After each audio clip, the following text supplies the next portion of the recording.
गरीबों के मसीहा मनोज भैया, मनीष भैया को आप अपना अमूल मत दे करके अपने हाथी ग्राम सभा से फिर से प्रधान बनाएंगे और अपने ग्राम सभा में विकास की गंगा बहाएंगे। आपका एक एक वोट सिर्फ मनोज भैया को।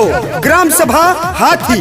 मनोज भैया जिंदाबाद जिंदाबाद जिंदाबाद। मनीष भैया जिंदाबाद जिंदाबाद जिंदाबाद। हाथी की जनता जिंदाबाद जिंदाबाद जिंदाबाद। केहू के तनो लगाई हो चक्कर, नहीं ले पाई इनके यहाँ टक्कर। सारा नहीं छोड़े अख मुन लीजिए, अख मुन लीजिए, अख मुन लीजिए। दिल की आवाज जरा सुन लीजिए, सुन लीजिए। दिल की आवाज जरा सुन लीजिए, मनोज भैया को चुन लीजिए।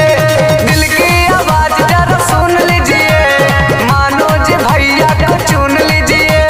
दिल की आवाज जरा सुन लीजिए, मनोज भैया को चुन लीजिए। अपनी तिजोरी तो हर कोई भरता है, अरे ऐसा नेता सुनो जो गांव के लिए कुछ करता है। आओ मिलकर एक नया इतिहास रचें। आपका एक वोट गांव के विकास के लिए, आपका एक वोट जात पात के खिलाफ, आपका एक वोट गांव के दबंग व भूमाफियों के खिलाफ, आपका एक वोट भाईचारा और जनहित के लिए, आपका एक वोट सिर्फ मनोज भैया के लिए। सगरी व्यवस्था घर घर पहुँचल, यह सब देखी विरोधी बसन कर, विरोधी बसन कर, विरोधी बसन कर। मनोज भैया को जिता के थोड़ा पुण्य कीजिए, पुण्य कीजिए, थोड़ा पुण्य कीजिए। दिल की आवाज जरा सुन लीजिए, सुन लीजिए। दिल की आवाज जरा सुन लीजिए, मनोज भैया को चुन लीजिए।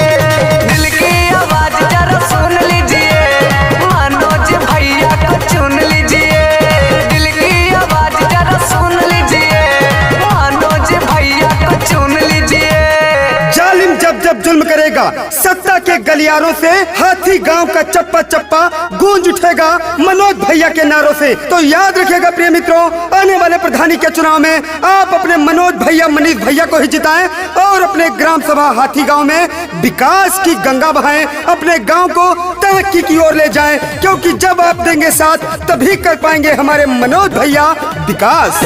घर घर में भैया शौचालय बनवैले, पूरे गरीब के मसीहा बन गईले, मसीहा बन गईले, मसीहा बन गईले।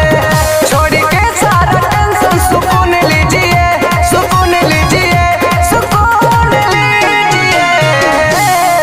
दिल की आवाज जरा सुन लीजिए, दिल की आवाज जरा सुन लीजिए, मनोज भैया को चुन लीजिए।